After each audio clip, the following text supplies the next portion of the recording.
Welcome to EPG Pathshala. I am Vijay Raghavan, Professor in the Center for Criminology and Justice in the School of Social Work at Tata Institute of Social Sciences, Mumbai campus. Today I am going to talk about a module which is called Introduction to Criminal Justice Social Work, which is part of the overall course on fields of practice within the subject of social work. After reading this module, you'll be able to, number one, understand the functioning of the criminal justice system. Number two, understand the role that social workers play or can play within the criminal justice system. And number three, understand how the role of social workers or the social work practice has evolved over time within the space of criminal justice. Social work is defined as a practice-based profession and an academic discipline that promotes social change and development, social cohesion, and the empowerment and liberation of people. Principles of social justice, human rights, collective responsibility, and respect for diversities are central to social work.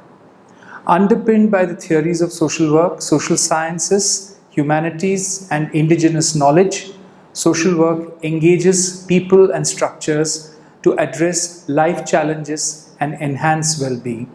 This is the definition as approved by the International Federation of Social Workers, IFSW, General Meeting, and the International Association of Schools of Social Work, IASSW, General Assembly, in July 2014.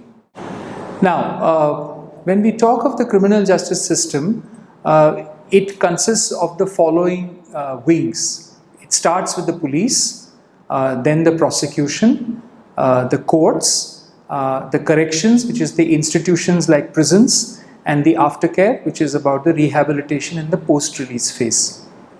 The criminal justice system sets into motion when a citizen first comes in touch with the police, either as a victim or as an offender. And once the person comes into contact with the police, then the other processes start, which I have already mentioned, are the prosecution, the courts, the corrections, and the aftercare part.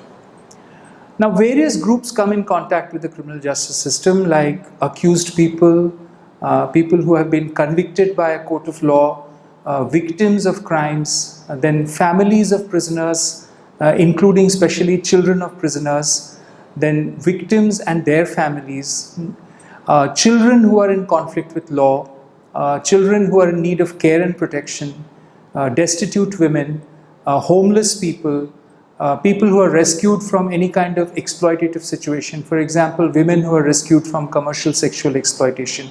All these different vulnerable groups come in contact with the criminal justice system, either as victims or as offenders, as well as their families. With a rights-based framework, social workers work towards ensuring the legal rights and rehabilitation of all the groups that come into contact with the criminal justice system.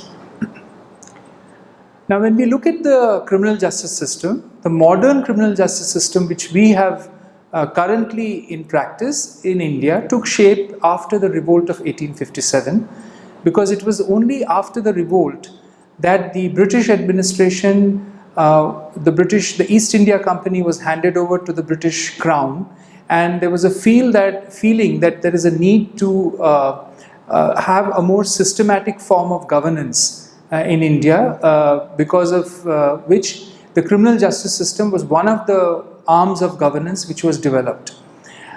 It all started with the passing of the Government of India Act, and then gradually the Indian Penal Code in 1860, which is the substantive part of the law, which defines what are the different crimes as defined by the IPC. The Criminal Procedure Code, which is the procedural law, which lays down what is the procedure under which the law has to be implemented, and the even Indian Evidence Act, which actually lays down what is admissible as evidence in a court of law. It is these three parts of the law, the IPC, the CRPC, and the Evidence Act, which actually forms the bulwark of the legal system that we follow in India. Apart from that, you also have what are known as special and local laws, which are other laws which have been enacted from time to time because of the different situations that the country has faced. For example, you have the Domestic Violence Act, or you have the Immoral Trafficking Prevention Act, or you have the Juvenile Justice Act. All these are, you have the Narcotics, Drugs and Psychotropic Substances Act. You have UAPA, Unlawful Activities Prevention Act. All these come under the definition of what are known as SLLs, as special and local laws. Now, like I said earlier, the criminal justice system is set into motion after somebody approaches the police or is brought to the police. That is after the filing of the first information report or a non-cognizable complaint. The different components of the criminal justice system is as follows, starting with the police. The police is supposed to enforce the laws, and the main function is maintenance of law and order. Their job also is to investigate the crimes that have been reported to them either by themselves or by certain citizens or complainants. In recent years, the role of the police has been changing, and today the police is also seen in a larger role of welfare of vulnerable sections of society, and therefore the idea of community policing has also become popular in many parts of the world, including in India. Now, if you look at the hierarchy of the police, in every state, the police department is usually headed by a Director General of Police, who is an officer of the IPS cadre, which is the Indian Police Service. Below the DG Police, there are other positions like the Additional Director General of Police. You could have Additional Director General of Police Training, ADGP Law and Order, ADGP Prisons, different kinds of departments under ADGP.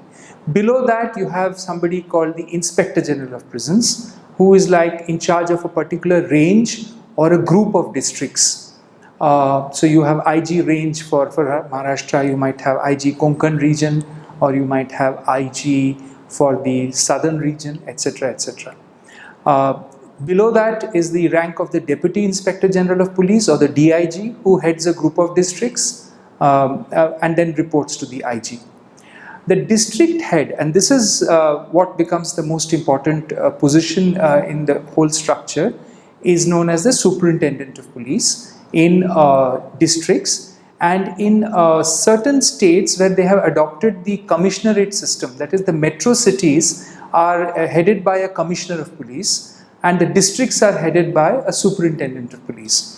In some states, they also have a position of a Senior Superintendent of Police for the larger districts. The Superintendent of Police is de facto the person to whom the entire police of that district reports to. So it's a very, very responsible position, and the SP in turn usually reports to the collector of the district. So since the collector is overall in charge of the law and order of the district, so this SP also has to report to the collector. Below the SP, you have the Additional Superintendent of Police, or the ASP, then the Assistant or the Deputy Superintendent of Police. They head the subdivision in a district, and then the police station is headed by an Inspector of Police.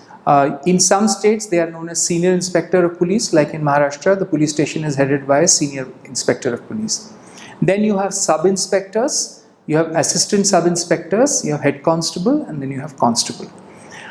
It is the constable who is really the cutting edge of the police department, because 90% of people come in contact with the constable, and therefore the behavior as well as the actions of the constable is what brings the police either fame or disfame, depends on for the behavior.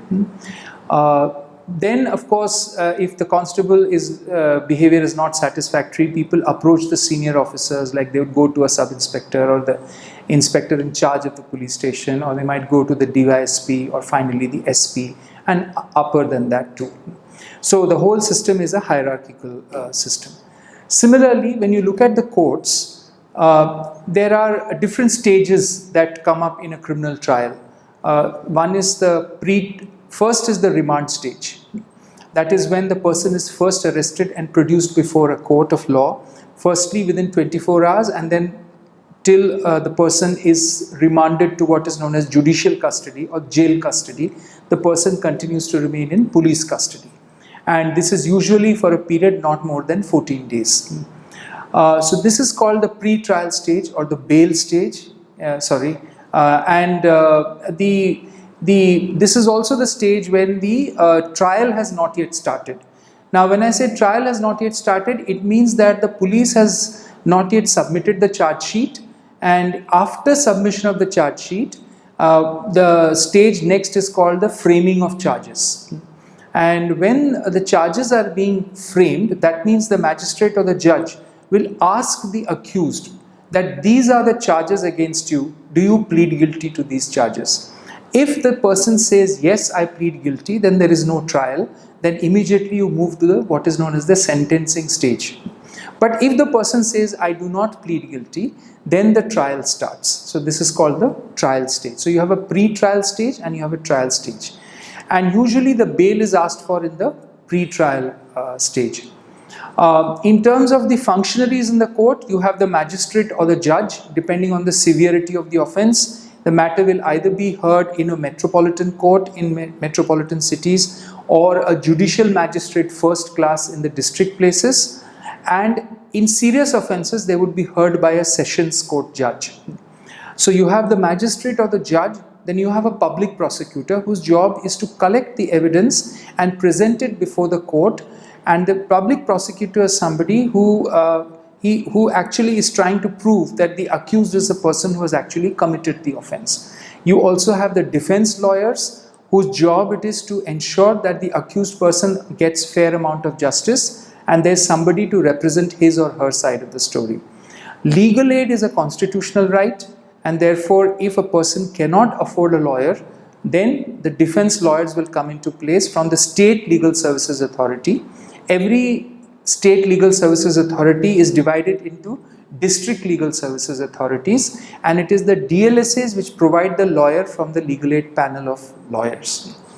In terms of the hierarchy of the judicial system in India, at the top is the Supreme Court of India, which has three types of jurisdictions. One is original jurisdiction, second is appellate, and the third is advisory.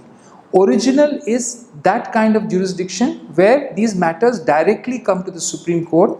It does not come as an appeal matter.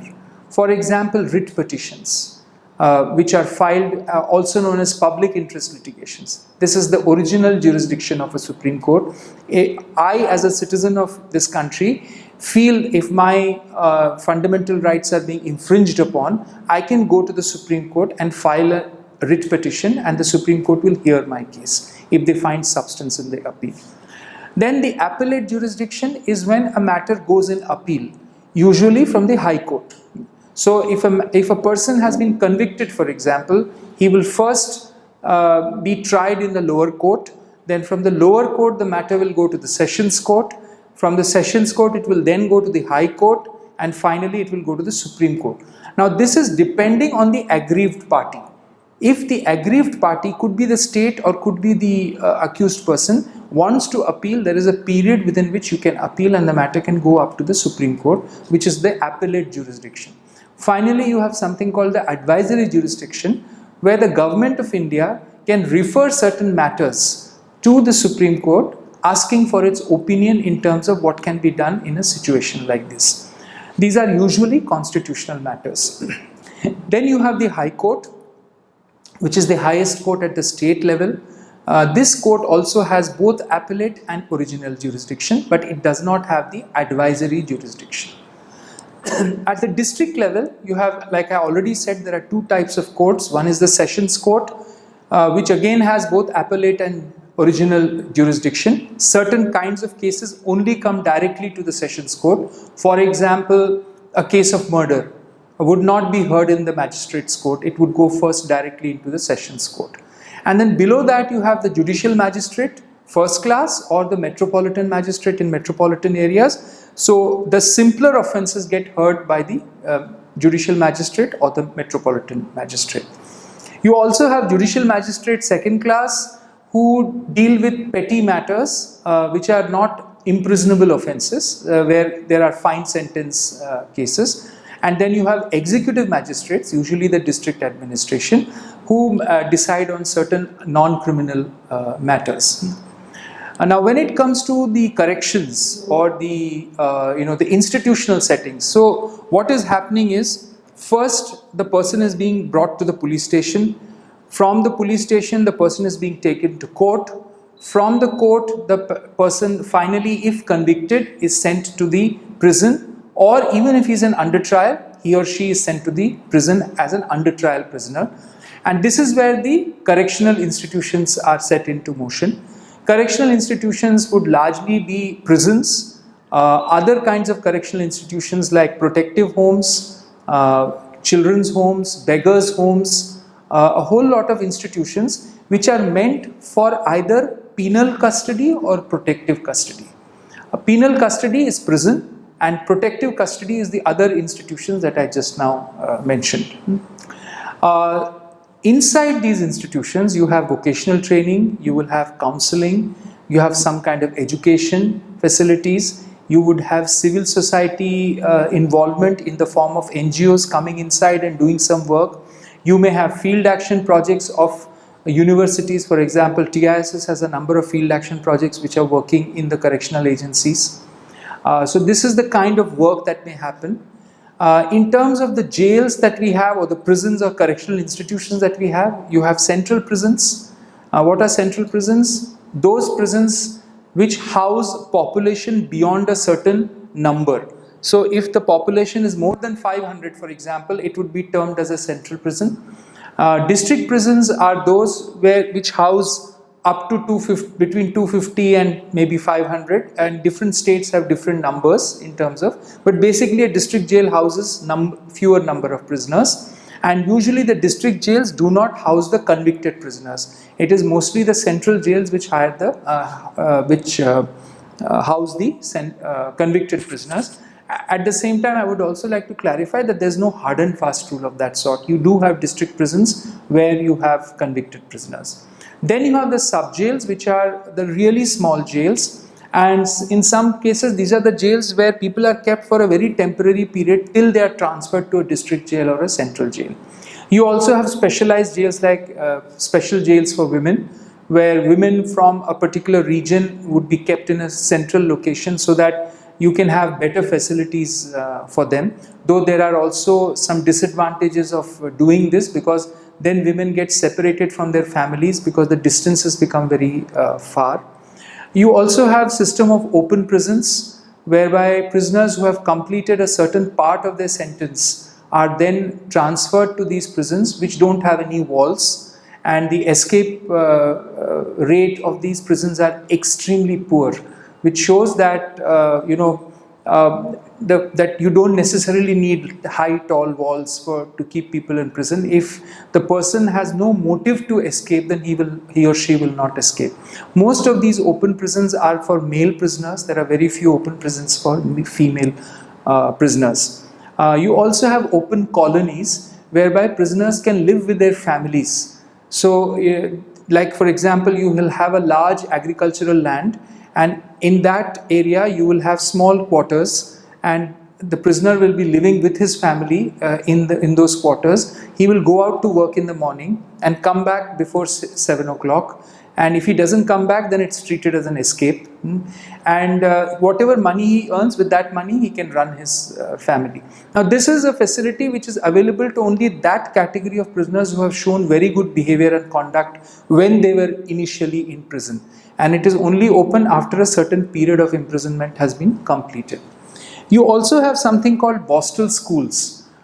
This was a system that we have borrowed from UK, because anyway the entire criminal justice system in India has been borrowed from the Anglo-Saxon legal system. These are institutions for youth offenders for their rehabilitation and retraining. So these are totally focusing on vocational training activities. This is as far as the adult criminal justice system is concerned. You also have the juvenile justice system, whereby you have observation homes for children who are in conflict with law. You have shelter homes and children's home for children in need of care and protection. You have protective homes for women who have been rescued from commercial sexual exploitation, and you have beggars' home for people who have been arrested for beggary purposes. We have a law in this country where begging is an offense.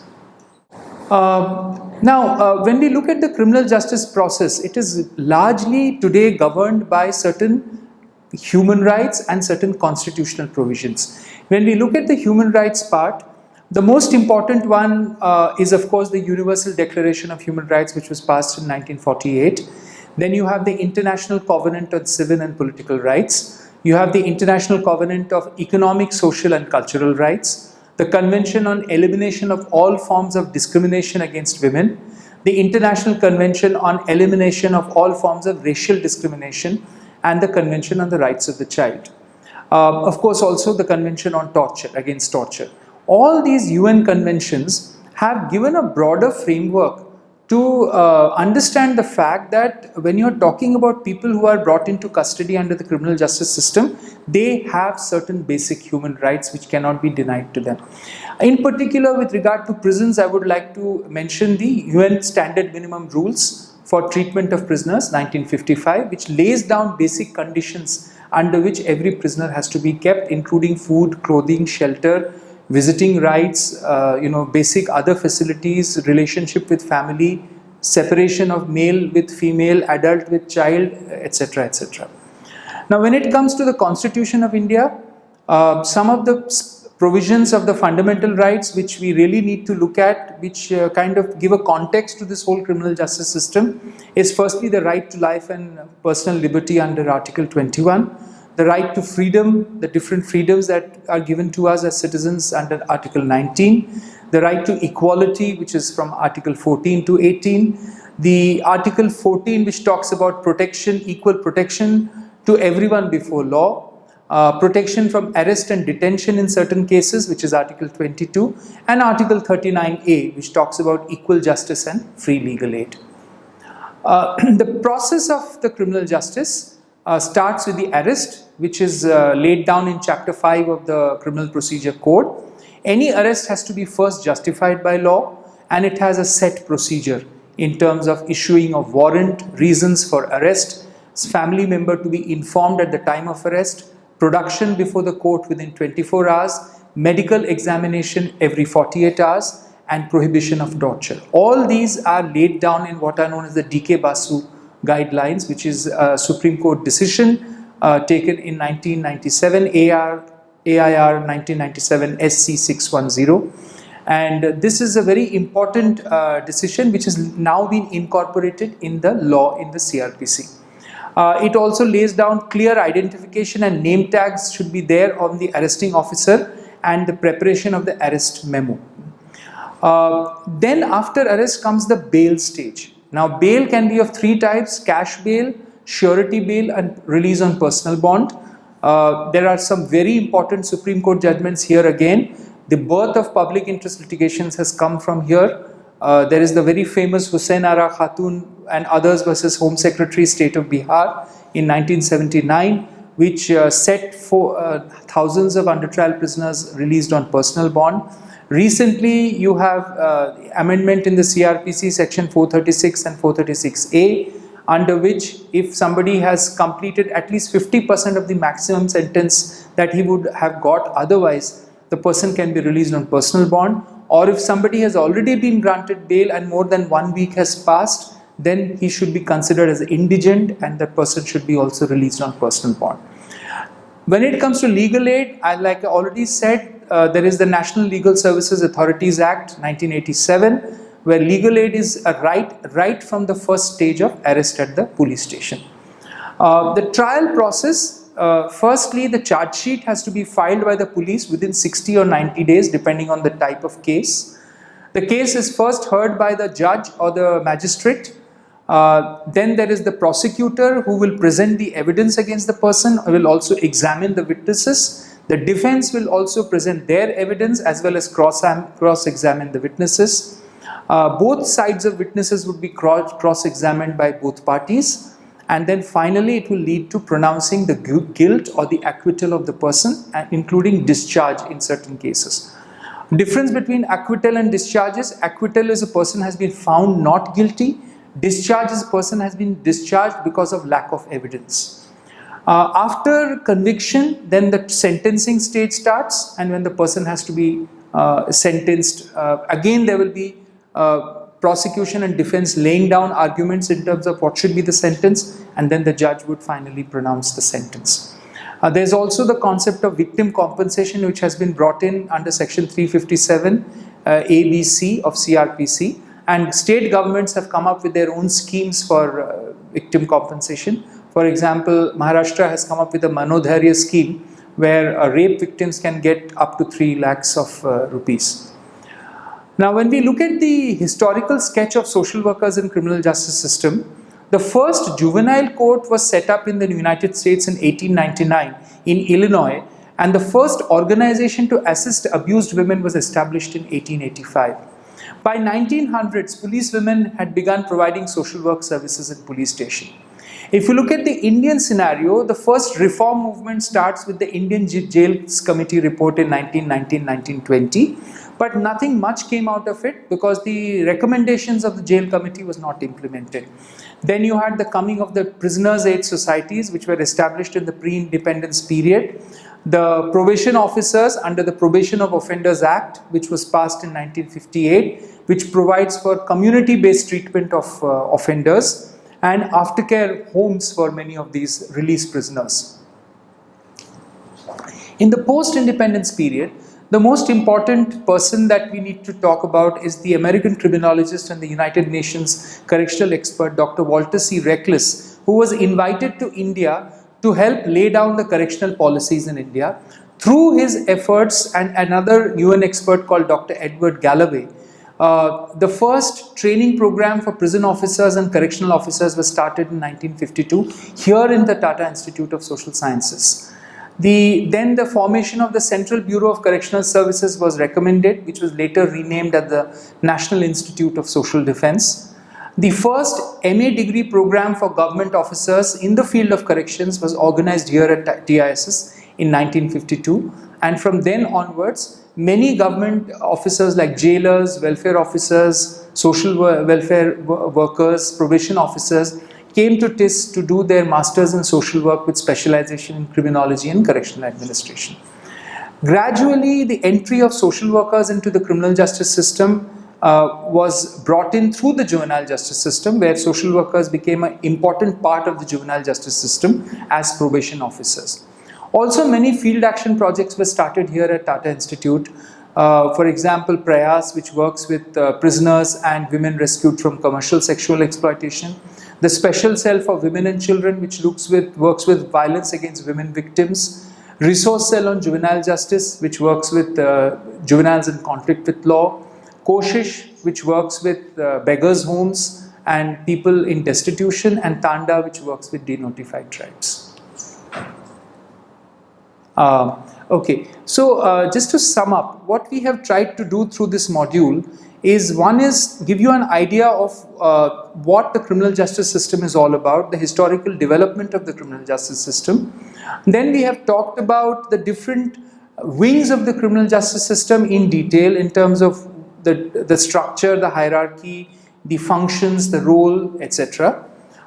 Then we have talked about the history of social work practice within the criminal justice system, first in the West and then in India, what kind of developments took place, and what is the current status of social work intervention in criminal justice in India today. Thank you.